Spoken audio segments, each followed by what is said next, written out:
Beauté, namno wande kolandi partout. Omesa kolanda biso, ça dépend peu herbe joli biso, na mabota na bino, kimia. Et régner partout nde to mesana, conseil la bino musala na cadre komatisa. Kita yamboka na biso ekolo Congo na mokola lelo to meme bino masolo ya kitoko. Pamba te tozali elongo na ndeko na nga ya mobali o boyebi na kombo ya Sambolonga na yende. Tokoyeba kosala analyse to ko partager sur ba sujet d'actualité oyo ezoleka République démocratique du Congo. Un grand merci à mon boss, à nos boss, bien sûr, Bazami Balé, Refin Kisombe, et l'ongona Papi Kelly. Sans plus tarder, na pesi nandeko on a mbi lelo invité nanga mwana ndaku Justice Sambolonga mbote na yo. Oui, mbote maman. Bonne santé, bonne makamnyoso. Vraiment na allure oyo toujours comme les autres tambolela. Nandenge pe mukila mwezo me maman. Vraiment na kanti c'est bon. Merci Nayo. En tout cas, en parlant des actualités aux Oleka, dans Mokolo ya Lelo, nomination, il y a professeur André Mbata. On a déjà parlé du peuple ici et Yindi, Bamsou Balobi aza incompétent, Bamsou Balobi yende bongi na isikawana. Yo lecture nini au sali par rapport à Yalikambo yango? Bon, tout d'abord, premièrement, il faut te dire que vide oyo, Jean-Marc Akabunda tikaki comme ancien Mouto Baouti Kolongola na poste ya vice-président de l'Assemblée nationale. Et c'est là qui est énorme. L'UDPS n'est pas n'importe quel parti politique. Et un parti politique, moko et tombo la rappel qui tisaka bateau. Bon, professeur Mbata, ceux qui prennent la koloba pour la likamunenga na kanisi que Azali fils maison, il y a UDPS parce que poste one Azali ko revenir na parti UDPS. Donc, et logo toza ko retenir d'abord na professeur Mbata c'est que c'est un intellectuel. Azali mutu oyo azana maîtrise il y a ba question au Italie constitution en boka na biso sur le plan du droit azali quand même moko ya bato yo ba juriste minene oyo toza bango na mboka na biso et na parti PU de PES azali pe na opinion moko ezaka favorable na ye koloba est-ce que azali soit malamu to pe soit mabe bato musu balobi azali incompétent non ezali malamu te na quand U de PES en tant que parti politique ba réfléchir ba monique muto vraiment bakoko pese bonga na sima Jean-Marc Kabunda ezali professeur Mbata. Ça c'est azali pe candidat unique. Absolument. Ezali question moko d'ordre. Ezali ndenge lekay na makambo ba gouverneur bande ko na biso ebele oyo ba se présentaki de manière individuelle ba yokisaki de personnes dans un parti politique diversité ezalaka dans l'unité. Ça dit ndenge salami pona professeur Mbata ezali ndenge pe fallait salima pona ba candidat gouverneur na ba province oyoyo ba gouverneur bazalaki déchu mais tout moni na makambo Italie ba poste ya ba gouverneur bato baza ko respecter mot d'ordre té mais ndenge salami pona professeur Mbata vraiment je n'ai pas de commentaires à faire aza muto to yebi de manière privée mais oyo to yebi déjà comment aborder la question naie, comment il se comporte sur la scène politique. Moi je pense que c'est quelqu'un qui maîtrise les enjeux. Je peux même aller très rapidement. Autant la différence entre Yena Jean-Marc Akabunda. Jean-Marc Akabunda sur le plan intellectuel, tu que moi, absolument, mais professeur Mbata, nous pouvons avoir l'avantage d'abord d'avoir quelqu'un d'expérimenté. Mutu oyo monique non aza déjà na ba mérite moko boye na société. Jean-Marc Akabunda c'était par rapport à la lutte, to monique c'était un monsieur dynamique. Dynamisme na ye wana force azaki ko lakisa yango te sala que bato ba apporter ye ba pesa ye soutien. Et puis à l'heure où tozali vraiment choix na professeur Mbata ezali pe stratégique vu ba réforme où ils attendent entendu na kati il y a Assemblée nationale. Toujours c'est là qu'à travers loi électorale, ils ont question ils ont maîtrisé malamu. Koya na ye na moment oyo ils ont un plus pour la union sacrée, un plus pour la partie UDPS parce qu'on a quelqu'un qui maîtrise les enjeux. Voilà, merci Nayon de Justice Tomoni. Katanga Mumbabazo, il est arrivé à président de la République par rapport à Bassis Oyo. Le Premier ministre Samalukonde a abandonné Mikoleleki Kassi. Mokolo Alelo est arrivé à président de la République pour Natina Marambotali Kimwebi Bakatange, Nabakasaye Talakaka, Makambosala Kiraj, Yomoni Kosuka. Bon, Nakanisi, le président de la République va d'abord chez lui. Parce que historiquement parlant, les Kassaïens étaient Katangais authentiques. ba frontière au Belge atikeli biso parce que histoire mboka ba falsifier kangote. Aujourd'hui nous avons des politiciens au balingi ba apprendre ba congolais histoire asika oyo ezokoma makaka na Dominique soki munongo soki Dominique munongo mwana Godefroid munongo parce que ngai na nyaki natala na luka vidéo oyo esika oyo Kasaya aswani na Katange ba bundi baza ko ebimi tribalisme nde na simana ngai na pesa ngo signification moko boye mais tant nazo luka na kati ya société na façon ya vivre ya bakasaya na bakatange na moni loko ezoko welela bakasaya na bakatange te eza plutôt problème moko d'ordre politique o souvent soko tali ba relation ya bakatange na olelo tozo benga bakasaya qui ne sont qu'un seul peuple parce que soko kei na loi la bakuna okuta statut munene ya ilunga mbidi eza kuna c'est l'ancêtre commun à tous bato bazomi benga libalu bakati bazomi benga lelo libalu badi Kasai donc tout cet ensemble là baza bato baza ici l'ancêtre moko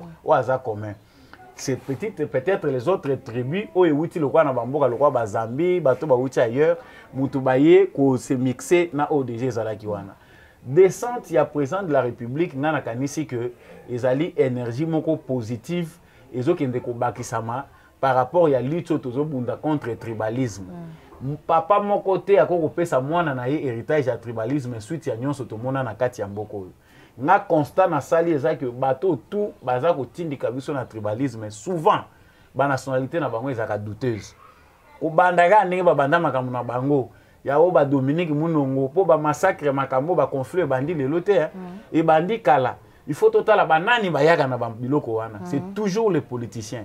Je pense que le président de la République a jugé juste kokita oya kokita kuna eza impulsion moko munene na acteurs politiques na acteurs sociaux ba chefs coutumiers population yango moko ba comprendre que ce n'est pas le moment élément moko na ko bakisela ezani tozo vivre na mboka lelo ya mondialisation est-ce que bakatange bayebi ya combien de chinois au baza na Katanga peut-être bakatange bayebi te combien de chinois bazo vivre lelo au Congo so eso que Congo lelo déjà il y a plus de 200 000 chinois toko simba mutu ngana yo to yebite est-ce que ba chinois ngo ba koteli wapi mais bayaka et ces chinois là par rapport au droit international ceux qui basengi nationalité congolaise bakolanda procédure na bango après 4 ans bakokoma ba congolais toko pekisa bango ba bala bana na bisote ba chinois wana soki baye na mbongo bakomi ba congolais bakosomba pe ba mapango soki basomi na Katanga ou bien basomi na Bakongo ou bien na Kasai muta ko pekisa bango ko investir te mais comment une province peut empêcher que bande ko mususu ya province mususu bakoyi ko yawa te baleke belé baza ko faire souffrir ba bazo bota mingi baza na saleté ba bota bango ba pangu donc makamba créer ba problème baza insupportable on dit ba mbwa c'est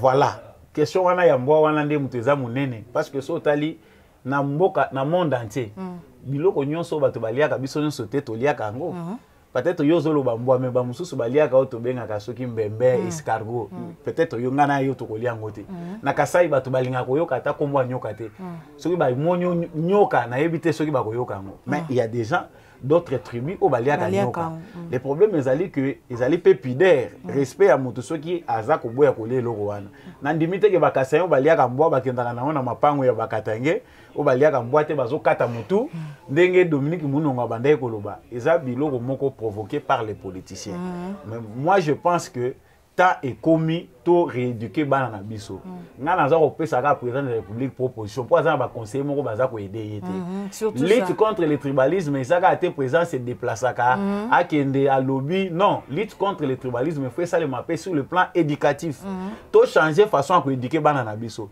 moni côté wana Mobutu asalaki musala moko makasi même s'il y avait encore beaucoup de choses à faire concernant lutte contre le tribalisme Mobutu a fait quand même un pas si aujourd'hui na ba classe na biso ko bandana bano bazana maternelle to inclure bango d'abord culture ya nation la nation passe avant la tribu ya mutu tribu ya mutu ezo ya nasima nation liboso nous sommes tous congolais d'abord après oyeko pone kolona yo parce que beaucoup tami libanda mboka botuna te oza congolais kolonini non soko zaka congolais boyambani esili même bato bazolanda biso baza à l'extérieur du pays batuna na kabikolo te mais ils ont abattu moko boye balingi ba forger loko oyo de manière politique pour na ko déstabiliser nango ba institution bango balingi ko déstabiliser Tshisekedi te c'est le Congo qu'ils veulent déstabiliser message nanga par rapport au tribalisme ndenge président de la République azo kita ezali que congolais foye beloko tozoluka kimia tozoluka lipa tozoluka misala biloko biso tozoluka eza ba priorité yango wana oyo bakasai balobi basali boy bakasai soki baza na centre kasai ezaka frontière na mboka nini eza na frontière te kasai eza frontalier na ba province oyo baza na kati ya Congo mais Katanga aza frontalier na Zambie ozi bato baza na est bakotaka Burundi Uganda Rwanda ata na Rwanda balingaka ba Rwandais te mais bakotaka kuna bakendaka kosala ba affaire mais si les Kasaïens se sent que aza na insécurité au centre du Congo akokende d'abord vers ba province oyo eza ba province voisine ceux qui bakasaïens bazo panzana eza à cause de mauvaise politique mauvaise gouvernance oyo elekaki na ba régime passé bandeko balingi kokabola ba congolais batika biloko wana je pense que le président de la République se comporte en responsable mais asala pe coup de pouce na makambo etali éducation ceux qui lelo to côté bana na biso batika moyibi pour lelo ba jeune ba bala na bango na bango ceux qui lelo muluba azo bala mukongo muluba azo bala muto bandundu muswahili azo bala mukongo et vice versa ezo salema so bana wana bazo botama na ba union mix wana likolo ya ba n na bino biso to boka bango donc eza propreté. Voilà, merci Nassir Bandeko Balandi. Ceux qui bozo sepela nango botina so ba suggestion. Na numéro ezali affiché na ba écran wana toza wana pona kosala bino musala tokoyoka pe tokobongisa. Ndeko justice accord ya Nairobi esukaki ake de poisson oyo ake azongi ou bien ezana accord moko ebimaki na kati pamba te nde tozoloba boye bitumba M23 kuna na est ezongi déjà oyo déjà 9 morts. Na likambo yango toloba nini accord wana ezaki échec to procédure eza en cours toloba nini na likambo yango na kanisi bato baza kolanda actualité malamu balandaka pe makambo tolobaka bayebi que Félix Tshisekedi c'est un fin stratège azana besoin de soutien na biso na Nairobi balobi te na monoko bato bayoka te balobi na monoko oyo congolais nyonso ayokaka ba résolution ebimaki kuna ngai natangaki yango na kanti bandeko nyonso ba congolais batangi balobi boye na Nairobi na sommet oyo ba chef d'état bazalaki ande orandoki Kagame bazalaki te po ezoko intéressé yete Kagame na minute aza ennemi ya paix ayebi ke kimia na Congo elakisi Rwanda ekomi par terre pour économie ya mboka neza kotambola na déstabilisation ya Congo bon tango bango ba chef d'état basangani balobi makambo ko to moni Fayulu na landi na uti kolanda pende ko muzito alobi ke bango baza kosenga ke parlement et ça là et c'est insurgé contre le président de la République à sali haute trahison na kati ya communauté ya état de l'est oyo ya ke ko kota Congo ezande trahison c'est-à-dire à trahir mboka ake ko signer nde balkanisation bamboka wana bako envahir biso lisusu ngalobi mais bande ko na biso basali on peut alizona accord de l'Émirat voilà bande ko na biso bali ko sunga ba congolais te tozana ba lettré oyo bako kufa bazoboma kande mboka nazo tuna pona batu musu bakomi ko luka baboma ba université eza à cause ya biloko oyo Muzitu c'est un lettré Fayulu c'est un lettré bayebi kotanga bayebi kokoma baza na compréhension ba enjeu mais tala ndenge bazo komisa ba congolais bourri Félix Tshisekedi ake na Nairobi est-ce que oyo sami na Nairobi na bamboka mususu ba média wana balobeli yango te balobi bien eloko liboso ba mouvement nyonso rebelle oyo eza ya ba pays wana bokende kokota na processus ya désarmement démobilisation na intégration sociale na bamboka na bino Félix Tshisekedi yango andimaki que basala dialogue consultatif na ba mouvement rebelle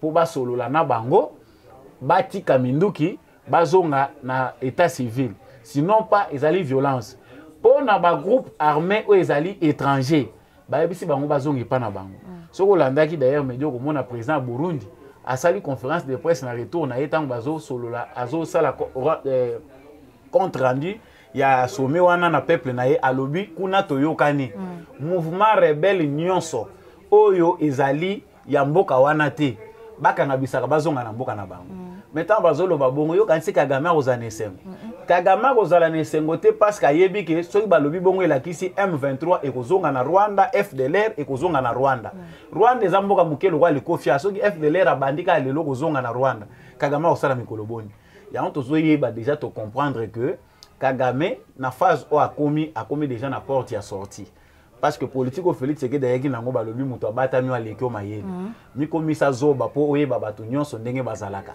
kaka ndenge bato o bazaki na Congo bamonaki Félix Tshisekedi lokola bolole baye ko bengele lo dictateur ndenge pe Kagame akanisaki que Félix Tshisekedi aza wana pona ko assurer continuité ya AFDEL Félix Tshisekedi au pouvoir tokoki ko continuer ko sailaka ba accord ya AFDEL te bandeko ya M23 ba reprendre ba hostilité po anini eza Kagame aza na sima na bango Kagame pona ya wangana ki abayi bango te ata wangani na ye mais babilongi tozo mona wana ba M23 to yebi yango malamu côté utaka ya lobaki ke soki Congo azokoka ko régler problème à sécurité te eza menace pona biso to kokota tina Congo mais ameka lisusu Congo yango wana parce que soko tali lelo ba FARDC na biso musalo bazo sala partout ozolanda FARDC na biso bazo solliciter bango baza ko féliciter bango toza na États-Unis te MONUSCO ngo to kipaka ngo pété mais na tamuke o Félix Tshisekedi asali na état de siège talande Kagame azaki zunguzungu mokili mobimba azako baluka partout on dirait mutu moko azosala diplomatie malunga les M23 bazongela ba hostilité FARDC asalaki nécessaire le fait bakolanda bango tina Rwanda dana sala ba analyse bela na yebisa déjà batuke to bana kotanga mikolo eloko etikali mukina Kagame zaki mukolo to komona FARDC nyati lisu makolo na ye na Rwanda c'est le départ ya Kagame nzeta matelaki yango ekokita bilili to mona ya Mobutu na Kagame pour accéder na pouvoir alikela aka na Congo na poka Zaïre ayeba peke po abimela kaka alongwa yozalaka na nzela Congo o tozali Félix Tshisekedi président de la République démocratique du Congo ba donne en Afrique centrale échanger olingi ko s'adapter soko boyi ko s'adapter ozaloko a Kagame to yebi pe soro eza réservé na ye na kanti soko landi pe ambassadeur américain asa clair là-dessus ambassadeur américain lobby o esalami na Nairobi Nations Unies aza kwa puyango États-Unis pe aza kwa puyango soko yo Kagame oboyi ozana nani yango na zolo baki les Congolais peuvent déjà comprendre biso ba Congolais loko langi na suki sanango to koki ko banga petit pays loko a Rwanda te nazo s'inquiéter ta on amona ka ba commentaire à bato soki tozolo bela makambo a Rwanda ba Congolais bazo banga ba Rwandais ça dit to komi on dirait na moi xénophobie moko boy vis-à-vis na ba Rwandais c'est comme si to komi si bango peuple moko spécial à cause de loko ba inculquer biso na mentalité na bandeko na biso bandimaki ke Rwanda lelo akoma côté le mela Congo na zote le melango otali na carte mama soko lati lineti te ozaka na problème a miso komona Rwanda te mais Rwanda o lelo ba Congolais bazo bange pourquoi c'est parce que tozaki irresponsable te lelo Félix Tshisekedi aza président ya Congo soki to se respecter biso moko to accepter que to s'organiser to respecter mibeko ya mboka na biso na kanti te que to banda ko banga ba Rwandais il faut to cesser na ba mentalité wana to éduquer ne ba na biso bazala armé mentalement moni que Congolais azo bota mana moi ba défaillance moko bo vulnérabilité moko bo en termes d'éducation bazongi sa service militaire ba tiango service militaire obligatoire Congolais nyonso azokota na classe tango asilisi kaka humanité na ye service militaire obligatoire ko apprendre ba Congolais patriotisme na lolenge ya sika kolakisa bano ya mike bazoya ndenge nini ba défendre ka patrie po patrie eza sacré eza biloko il faut to kozongisa na programme na biso éducation nationale elongola ko banga na mito ba Congolais parce que eza normalité ngande nazabwe nazotala nazomona mais Congolais azobangela Rwandais na likambo nini alors que le problème est Congolais biso moko tolingi ko mito sate yango ba mboka mike komo sakana na biso si biso moko lelo to ko se respecter na lobi eza Kabila soki na peso exemple na lobi to bandolo ba Kabila po aza étranger lelo Félix Tshisekedi aza na pouvoir Félix Tshisekedi peso a comme étranger yem ta komi côté ka mboka le mal est Congolais to tika ko luka pe tout bengaka bango nini ba pou na mutu ya mutazana libanzi eza sous normalité je pense que c'est essentiel yango wana makambu ya Rwanda na biso Congo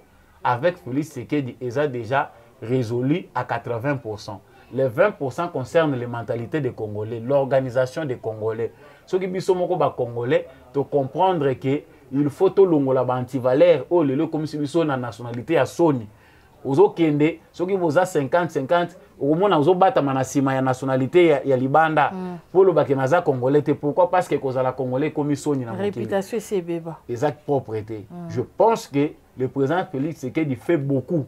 Na diplomatie ya mboka lelo to kanisi que Félix Tshisekedi aza na avance makasi mais stratégie faut être la nationale. Si nous avons des politiciens dignes de ces noms ba loi na biso loi Noël Tchani wana mais ngana lobaka ngota na lobaka batu balobaka oza impulsif oh ozoye bateke monde ya lelo mutakoza la botami hier aye ko sunga mboka mususu faux.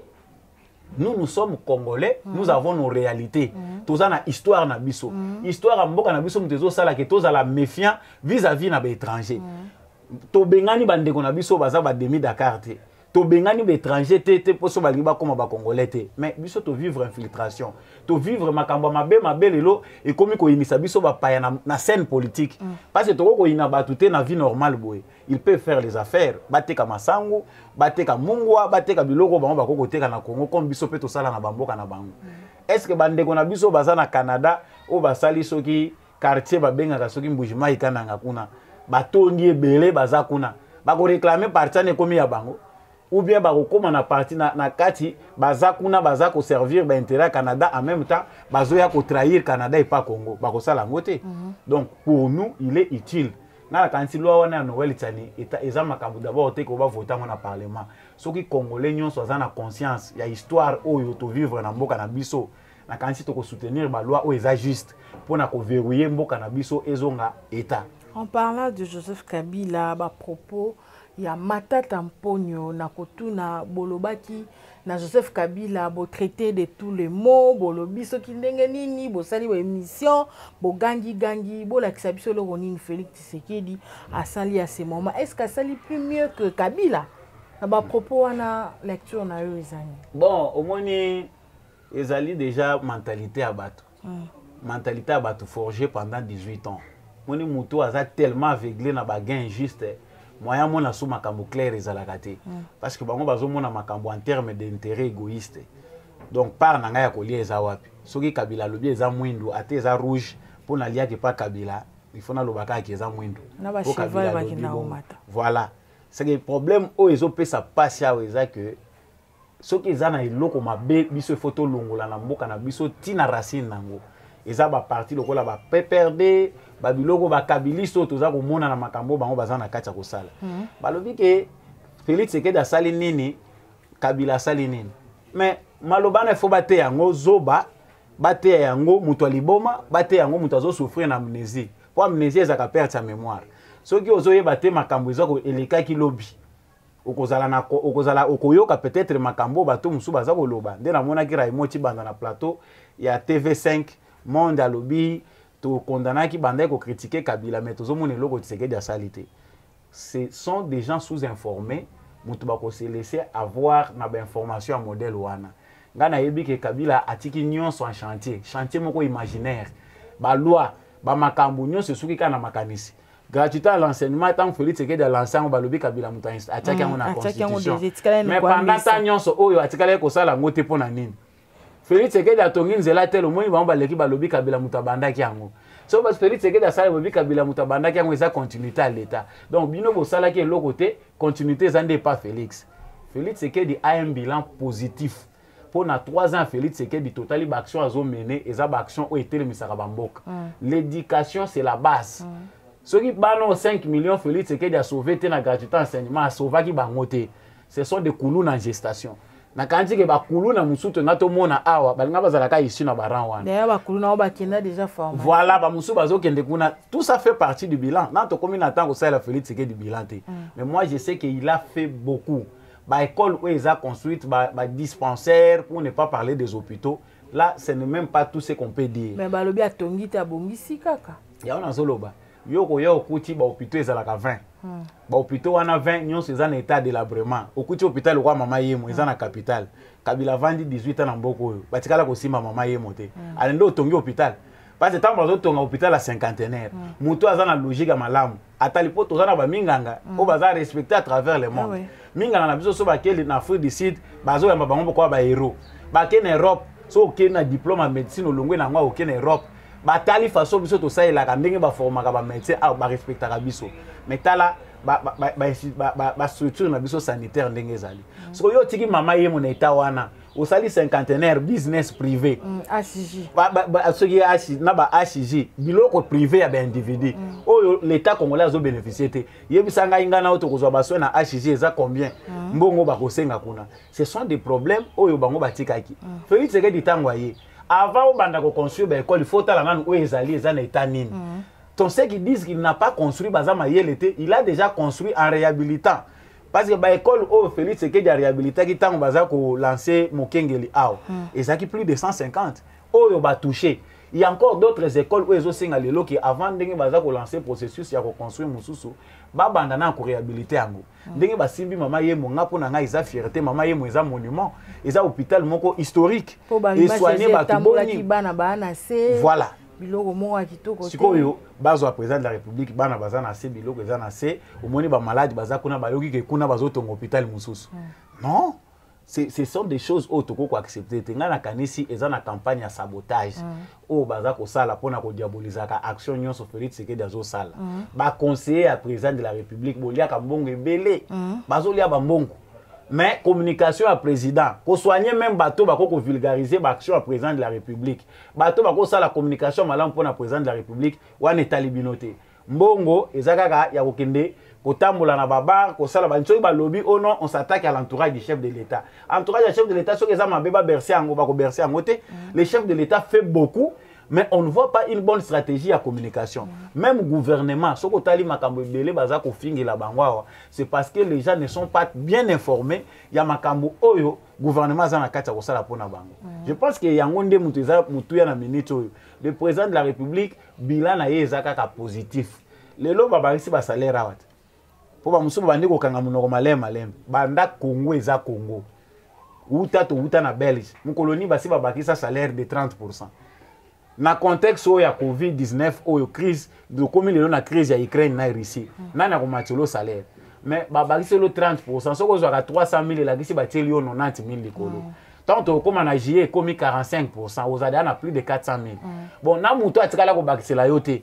Na o le loi bakiselo de jour bakiselo lobi tama bakiselo biso to sa elangonini miyibi baza contre augmentation ya salaire biloko za ko matata bazibongo ba osombani oyo yo ba pesho lelo 90,000 o sa elango eloko te na wenzi eza déjà wenzi mikolo ebele mais mutu ayiba ka mbongo ya salaire ya 100 personnes ponga na ndimi mutu lokola ba matata ponyo mutu lokola bato musu ba geraki ba muzitu ekolobele eloko moko te parce que bango ba yebi ke pour eux na gagnaka da ba millions 50 personnes gagner l'argent bazozwa mbongo bandozo ya nini bazozwa ka mbongo ya basalarié le roi ya fonction publique mutu asala ka musala te azozwa mbongo ya l'État mutu asala ka musala te mazozwa mbongo ya 200 personnes chaque fin du mois 50 milliards de francs congolais zala distribué na ba cadre oya PPR dozoloba bazoloba ke Tshisekedi asala le côté loko Tshisekedi asala le côté parce que a nettoyer fichier wana de manière que mutu na mutu azwa eloko azo mériter na banque pelis na banque pelis ce que yebisa ngai mutu abandai kozwa da ba millions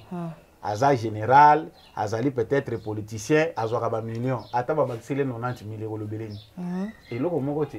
Voilà, merci nayo ndeko justice Samba Olonga bo sentir et okani nango to comme dako chuter na analyse so mukolo ya lilo ba réforme ya loi électorale déjà comme ko bimisa mbutu koto balobi o koto bazongi bo opposition pe moni na ngoka likamba ko loba kaka sur réforme ya loi électorale tandis que makamba ko sala opposition a eze ebele pe moni réforme wana bato opposition bazana raison ou bien sengeli vraiment basala ndenge bazoloba bato wana batika ko sala biso moni eza pasi mingi eza pasi parce que biso tokozalaka bato tokobanda otambola na mabulu akala te même bachauffeur ntango batambola na nzela so bamoni ke nzela wana ekomi mabulu bakimaka yango bachanzaka direction toki élection 3 fois tosalaka kaka baréforme yango elekaka par consensus na badialogue yango edébouchaka basali débouchage basali partage ya bagateau bakoti. Les élections 3 fois au biso toki na ba élection les Congolais doivent se poser des questions. Qu'est-ce que nous avons gagné? To bando sala ka ba élection pour des élections ou il faut to sala ba élection pour y contribuer à la paix na développement mboka. Ça c'est la première question. La deuxième question ezali que moni habitude ya mabe. Kabila asa message sa bato moko boyeke élection comme routine. Ça dit moto a quotité na tour oyo a la pressé to que l'élection pour prochainement à côté paix. Yango bazo chambangu lokito awa balobi réforme Tshisekedi alinga s'imposer pour asa la tricherie faux. Première bataille déjà ba perdaki yango. Basango bakoti, tomoni batu nyonso ba confession religieuse, tomoni ba politicien balobi Kadima azali membre ya IDPS azali candidat ya Tshisekedi balingi ba imposer pour batia tricherie lelo to ka lisolo akadim esili biwana déjà kota bango iza makele la wenze mama les chiens aboient la caravane passe congolais za la ne mutema pio les grandes réformes qu'on attend na yoka ki communiquer ya gouvernement par rapport au conseil des ministres et les kaki eza d'abord ya liboso avant l'opération électorale congolais nyonso azwa carte d'identité ndenge toza biso mibala eza soni kozala citoyen ya mboka moko pendant plus de 20 ans tozaka na carte d'électeur au Rwanda azwaka Burundi pas azwaka Nigérien azozwa na wenze mututu azozwa toza na carte d'identité administrativement parlant les Congolais n'est pas congolais siko toye lisusu na phase muso ezaki comment ko diriger mboko yebi nombre abatute bamusu baloba 100 millions bamusu baloba 90 millions bamusu balobi 110 millions siko toyeba ya wapi bon bato yo yebi nombre na bango to ko diriger ndeni tozela mukolo Fayulu akoya akokoma président mukolo Moïse Katumbi akokoma président mukolo Kabila kozonga nde ba opesa so ba carte d'identité congolais a mayele déjà ça conclusion moi je pense que ils a ba débat moko futile ils en ont atteint na tina mon côté ba jeune bango ba ko manipuler pour bazo se préparer na désordre désordre ani za ya tina te bata la paix montre ndenge mukila ngo zo baluka boussole kutu pardon bata la ndenge boussole la monde ndenge zo balukela ba yeba ko se peser à par rapport à ndenge bazo se comporter communauté internationale ou alinga ki atela Félix Tshisekedi yeki ba comprendre que Félix Tshisekedi a likambote nyon se fait se régler entre ba congolais Congo eza mboka o souffrir pendant tant moulaï il faut laisser les congolais ceux qui ba s'organiser ba s'organiser so eza moment oyo bandoki ya Congo basangani balobi non il faut mettre des freins ngana yebi que élection na 2023 ezalate l'important pour nous aujourd'hui pour qu'il y ait d'élection, c'est d'abord avoir la carte d'identité. La réforme électorale dont on parle, qu'on changer peut-être tour, comme on a deux tours. Ce n'est pas un problème, mais les gens sont déjà d'accord. Ce que le dialogue, c'est un consensus, c'est autour de quoi. Balongo la makambwana na parlement, ba même on a dialogue. Baluka médiateur moko naître, oya ko sangisa bango. Ba banda ko discuter. Ta on na yoka ika communiquer FCC. Ta on ba bimi ba lobi to ko participer na salle par rapport ya proposition de loi à modification ya loi électorale balobi to ko participer te yo kana no discours na bango mboka zo tambola bien te carburé mati biloko komitalo nga lobi mais congolais c'est que ba osaka na biso likambo zanga na contexte nango yo obimi na kacha parlement na contexte ya makambo etali ba réformes électorales okomi libanda olobi non tozolo ba po carburé mati na mukilia wa carburé za ya matate wapi congolais kutu ba faciliter ye l'état congolais azocha partout dans le monde biloko eza ya komata leo tozolo ba awa gouvernement Congo pour la première fois o etikala ko sa matene epoka Kabila bazo bundana nango balobi bazolongola TVA likolo ya ba biloko ba produit bien ya première nécessité pour na ko permettre que congolais a sentir te coup ya crise oyo ezali ko bouleverser monde mama débat wana na sala kango soutenir ba réformes électorales tout ça na yebi ke bandeko na biso da to yebi bango malamu bakutani pe na adversaire moko oyo ayebi bango de A à Z Félix Tshisekedi ayebi ke oyo coopérant oyo c'est un farceur oyo aza flatteur ayebi bango avantage ne yangwana na Congo a mutakola kiseki ngandi ate ça c'est un avantage nde bazana bako baluka bako tourner perdre sa temps bango bazo sala awa baolinga nde balekisela congolais temps oh congolais pe temps ya kolekisa eza nango lisuté moi j'encourage le président de la République retard wa azwaki pona ko réaliser makambo a réaliser ngo élection ate ko saima na 2027 so congolais ali atondi so congolais se retrouver na oya zoluka muta ko loba likamba Félix Tshisekedi azana été batika ko distraire président de la République c'est que les congolais ont besoin ils ont élection té les Congolais ont besoin d'une bonne vie, ils ont besoin d'emploi, ils ont besoin de paix. Ba makambwana nyo sango Congolais azoluka bako kisela ye. Et ça donc to lingi sou vraiment distraction té. To yebi ke billet vers les autres tambola. Ba jeune baza besoin mbongo. Bali na bango mbongo wana. Mais spona bolingwa Congo bolimbisa biso bokota na théâtre té. Oyebi da politicien congolais depuis 2006 makambo ba élection e banda ndinga se comportaka. Toyebi ki Fayulu awitela wapi, toyebi ba Bemba, toyebi ba Muzitu, toyebi ba Kamere, toyebi tous ces noms là on les connaît. Pour na kosukisa makambo réforme électorale au Congolais ayebake avant élection recensement isalema tozwa carte d'identité. Tant occupé élection, luka bilongi belé akala o bozo batela ba komi lokwa ba roi na kati ba région na bino obwaka bango mopanzi. Ka kombo moko bana bazo bota banda ko botama. Donc, na kati région na batamayele bazati. Car nous, ressortissants dénonçons, demandons la libération, acharnement, moutoyi biazayi moko. Mais bato région bakotiango.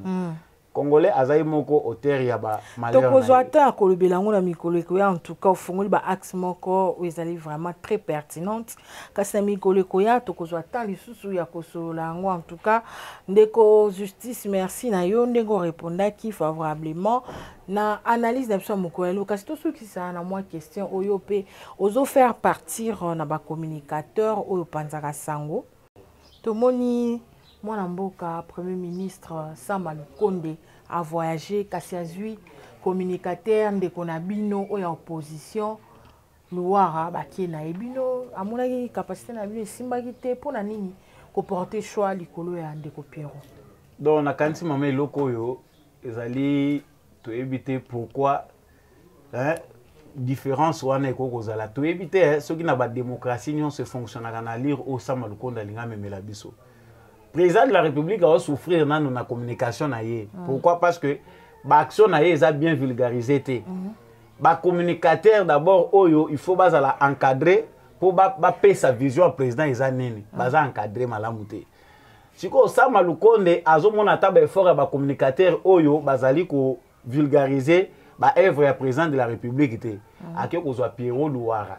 Pierrot Louara, c'est quelqu'un, un communicateur, un journaliste, proche de l'opposition. Pour que l'Union sacrée, mais comme opposition. Ils proche et ensemble. Bon, même dans la France, les journalistes peuvent être les journalistes à gauche, les journalistes à droite. Mais même les journalistes à gauche et à droite, ils dépendent de Yo jamais les politiciens à droite, ou bien les journalistes à gauche, ils ont une équipe non. Muto aza à gauche soka linga kende akozwa ba journaliste baza ya tendance na ye po bango muto ba ko vulgariser vision na ye mais Sama Lukonde c'est son double jeu nazolo bango sans mâcher les mots il travaille aussi d'une autre manière pour na kokende à l'encontre ya vision à président de la République parce que union sacrée ngwezana na batu baza na kati ba semer confusion batu ensemble bazo boya ko reconnaître bilan ya Félix Tshisekedi balobi ke bango baza na kati ya gouvernement mais makambo ezo sale makuna bango etali bango te et sali ke ba mususu baloba ke baza proche à Tshisekedi ba mususu batikali silencieux mais yo Sama Lukonde yebi ke communicateur wana c'est un opposant yebi sanga i compte rendu ya Luara ekozala nini quand wa uti kuna na makambo a uti ko accompagner Sama Lukonde ba futele billet avion ya classe supérieure ya bien voyager kitoko na Malili bakie na ye kuna Lubumbashi. Félicitations à militants IDPS pour la vigilance wana parce que ça manque à gagner.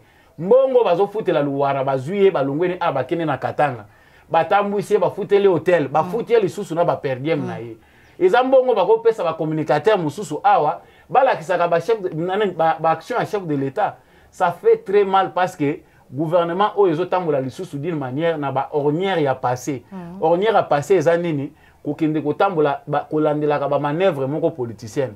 Sama Lukonde d'abord tozo critiquer d'abord gestion na ya za lokwa GNT photo le bango clair gestion à jeune ezaka différent na kimpaka pona omona awa différence ezo la soute entre ilunga ilunkamba na Sama Lukonde ilunga to boya ki ilunga ilunkamba pourquoi parce que batiaki pour une expérience mais tant akomi wana lourdeur azo se faire sentir te mais Sama yo za jeune zobengo jeune pourquoi parce que par rapport à la politique dans la quarantaine là aux nous jeunes il faut dynamisme mon âme suivi à malonga ezate webike ba ucho kokisa une année ya nini ya gouvernement na bango ya ba warrior ango otali dans la plupart baza insignifiant bazali ko s'exprimer te ba ministère na bango tebite musani basalaka félicitations na ba Nicolas Kazadi parce que ça pona ko flatter te mais c'est quand même l'argentier wana ya République a pesi quand même force na ba finance na biso gestion ba finance publique na biso félicitations na ba ministère mususu wana j'en passe na kotanga ba kombo na bango te basala ba effort poto ko motanga pe ba kombo na bango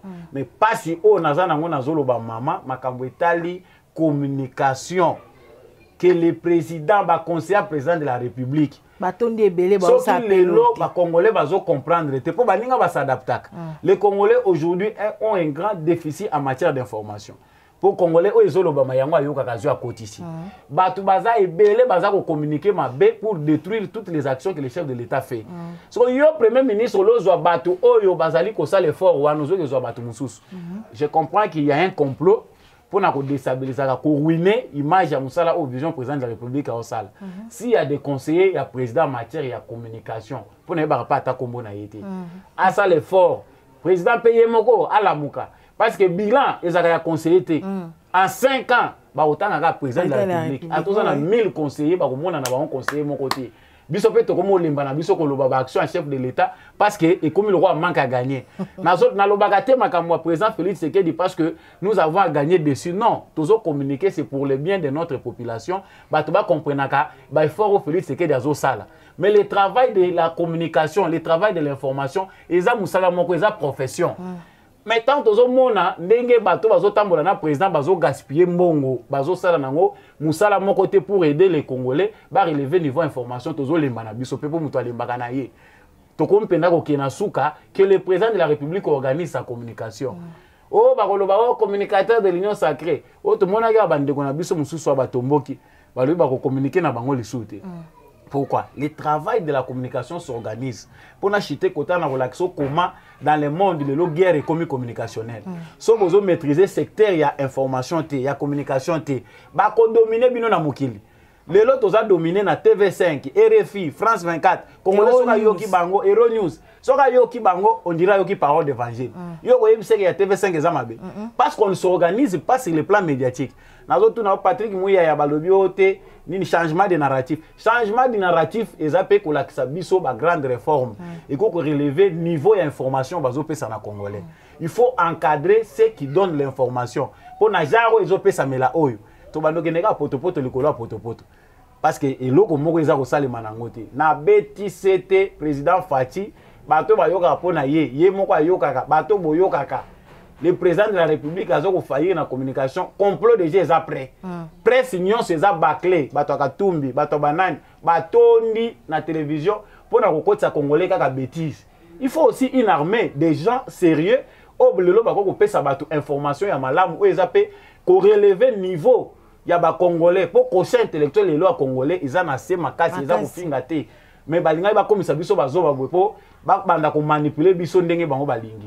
Il faut travailler là-dessus pour que tout changer makambo toujours dans le cadre de la vision président de la République. Merci Nayo Ndeko Sambolonga to komi vraiment nasuka ya analyse na biso pambate to décrypter quelques points actualité awa ya République démocratique du Congo moi lobano ya suka message essentiel nini oyo ba internet na biso ba ko retenir na entretien na biso mokolo. Ba internet va retenir car que la nation est sacrée, elle se protège. Si vous êtes vraiment vrai Congolais, il faut être derrière son pays. Bolingwambo ezaka motema, tozaka biso nyonso ba FARDC, tant tolingambo kana biso. Vraiment je suis de cœur avec ma pinga na biso na front. So ba kota Rwanda ba kota Rwanda. Donc bandeko balandaka biso ba soutenir pe campagne de beau Congolais, bato balingaka samba olonga, toza toujours ko mobiliser pour na éveil à ba conscience patriotique ezala. Donc na kansi c'est l'essentiel. Numéro de téléphone. Plus 243 82 349 65 26. Plus 243 82 349 65 26. Merci de l'invitation. Réel plaisir Nayo ko partager Nayo plateau mokolo alilo. Un grand merci. Namanix Nassima caméra. Grand merci à l'ingénieur Abi Wasimbi montage pour na mokwali to ceux qui awa. Grand merci à papa Jean-Louis depuis Londres na bo sanité. Ba maman na États-Unis boza kitoko wapi. Pour na mokolo alelo, je vous dis au revoir. On se retrouve au prochain numéro. Bye.